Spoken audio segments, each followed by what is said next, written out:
Sampurasun, sadar nggak sih hidup kita belakangan ini tuh berasa lari maraton terus-terusan? Bangun tidur cek notif, semua serba digital, semua serba instan, AI ada di mana-mana. Kacau kan ritmenya? Nah, makanya hari ini mari kita bedah sebuah konsep yang jujur aja bisa jadi penawar dari semua kekacauan ini. Kita bakal bongkar sebuah materi luar biasa soal paramalenyep alias kecerdasan integral buat pendidikan di era industri 4.0. Coba nih kalian pikir-pikir lagi. Anak-anak sekarang diajarin coding sejak dini. Kampus-kampus gila-gilaan ngejar teknologi mutakhir, dan industri neken kita buat kerja super efisien tanpa henti. Secara teknologi, gila, kita emang maju banget. Tapi, apa iya manusia modern ini bener-bener makin bijaksana? Karena kenyataannya nih, biarpun informasi ada di ujung jari, kita malah gampang cemas, sering rasa kehilangan arah, dan bahkan pelan-pelan kayak kehilangan sisi kemanusiaan kita sendiri. Ini tuh bener-bener paradoks yang nyata banget.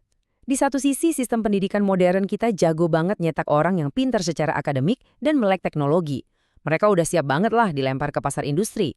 Tapi masalahnya, seberapa sering sih kita diajarin cara memahami diri sendiri atau ngelola emosi? Hampir nggak pernah kan? Hasilnya, kita nyiptain generasi yang mungkin jago banget bikin AI, tapi secara emosional rapuh dan bingung sama makna hidupnya sendiri. Dan efeknya nggak main-main loh. Kalau kalian sering ngerasa kewalahan atau capek sama dunia modern ini, perasaan itu valid banget. Fokus yang cuma ke keterampilan keras dan nyetak pabrik pekerja ini ujung-ujungnya malah memicu krisis di mana-mana. Mulai dari krisis mental yang kita rasain di level individu, krisis moral, krisis ekologis yang pelan-pelan ngerusak bumi, sampai krisis kemanusiaan. Jelas banget kan, model jadul ini tuh lagi gagal total. Oke, sekarang saya mau kalian sedikit ambil nafas, turunin temponya bentar. Di tengah semua kegilaan hipermodern ini, materi yang kita bedah hari ini punya satu jangkar yang luar biasa dari kearifan lokal Sunda, namanya Tritangtu.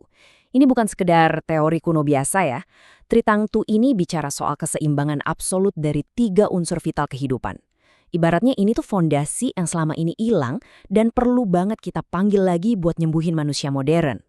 Nah, dari akar filosofi Tritangtu tadi, muncullah sebuah kerangka kerja yang disebut paramalényep. Gini, paramalényep ini ngelihat kalau di era kecerdasan buatan, pendidikan tuh nggak bisa lagi cuma soal nyumpelin otak pakai ilmu pengetahuan.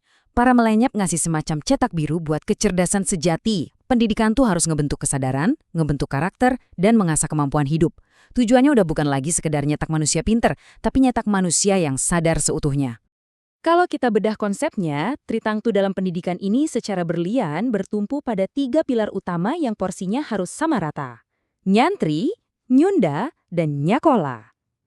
3 kata ini kedengarannya simpel banget kan, tapi maknanya dalam banget. Buat jadi manusia yang 100% utuh, kita nggak bisa cuma punya 1 atau 2 bagian aja. Ketiga pilar ini harus berdiri tegak dalam keseimbangan yang sempurna. Yuk kita bongkar satu-satu.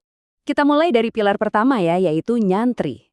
Hari ini, pasti kalian mikir kalau kata santri atau pesantren itu eksklusif buat pendidikan agama aja ya kan? Nah siap-siap, ini bagian yang paling bikin takjub dari materi kita. Tahukah kalian, kalau secara filosofis, kata pesantren itu sangat mungkin berakar dari kata pasatriaan? Iya, bener banget. Sebuah tempat buat ngedidik para kesatria, sebuah tempat untuk menempa para calon pemimpin.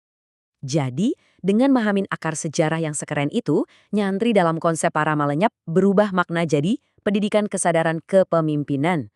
Bukan cuma soal ngafalin dogma. Ini tuh proses ngebentuk manusia yang punya disiplin baja, mau mikul tanggung jawab penuh, berpegang kuat sama integritas, dan yang paling langka di zaman sekarang, punya keberanian moral. Di masa depan, dunia kita ini nggak bakal selamat kalau cuma diisi orang pintar. Kita butuh banget pemimpin dengan kesadaran ini. Terus pertanyaannya, gimana cara ngebangun kesadaran sama kepemimpinan itu? Jawabannya ada di pilar kedua, nyunda. Tolong jangan salah paham dulu. Nyunda di sini bukan sebatas identitas budaya dari etnis tertentu. Nyunda adalah sebuah cara berpikir, cara merasa, dan cara nyadarin kehidupan kita. Pilar ini nancepin nilai-nilai kayak silih asih, silih asah, silih asuh.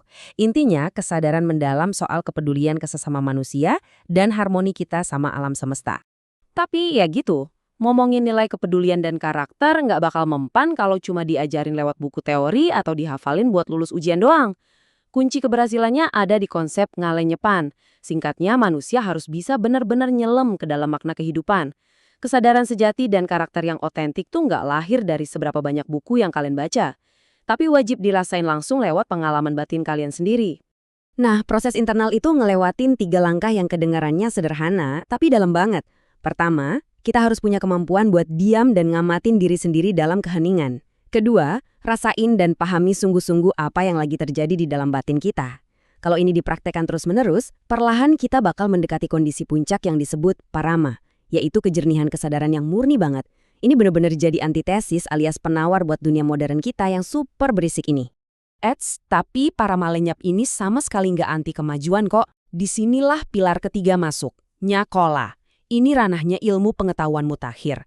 Mau pendidikan keterampilan keras, penguasaan sains, teknologi kedokteran, sampai ngembangin kecerdasan buatan dan rekayasa industri, semuanya ada di sini. Nyakola ini mutlak banget dibutuhin, supaya kita tetap bisa survive dan bisa beradaptasi menghadapi kerasnya perubahan zaman di industri 4.0. Tapi, ini dia benang merahnya yang paling penting. Teknologi dan sains canggih, kalau berdiri sendiri tanpa ada kesadaran, wah itu jadinya malah ancaman mematikan yang melahirkan kerusakan. Makanya, nyakola itu harus selalu diikat kencang sama nyantri dan nyunda. Keterampilan harus dipandu sama karakter yang kuat, dan pengetahuan canggih harus disetir sama kesadaran yang jernih. Hasil akhirnya apa? Kebijaksanaan. Jadi, dari semua bedah materi kita hari ini, intinya para milenial nawarin sebuah pendidikan integral. Sistem yang nolak mentah-mentah buat misahin antara ilmu terapan, karakter moral, kepemimpinan, dan spiritualitas. Sistem ini melebur semuanya buat ngebentuk manusia utuh, nyelarasin pikiran, rasa, kesadaran tertinggi, dan tindakan nyata. Karena di masa depan penentunya bukan lagi siapa yang paling cepat ngafal, atau siapa yang jago pakai AI, tapi siapa yang mampu tetap jadi manusia di tengah dominasi mesin. Dan akhirnya, ini bawa kita ke satu pertanyaan penutup yang benar-benar harus kita renungin bareng-bareng sekarang. Apa sih sebenarnya tujuan pendidikan kita saat ini? Apa kita cuma lagi ngejalanin pabrik buat nyetak pekerja bagi industri, atau kita lagi ngebentuk manusia seutuhnya? Di tengah dunia yang makin hari makin bising ini, mungkin udah saatnya kita berhenti sebentar, kembali nggak lenyap, dan kembali nyadarin diri sendiri. Karena pada akhirnya, kecerdasan tertinggi manusia bukanlah kemampuan buat tahu segalanya di dunia ini, melainkan kemampuan buat memahami dirinya sendiri. Wilujeng Wengi dan Wilujeng Ngalenyep.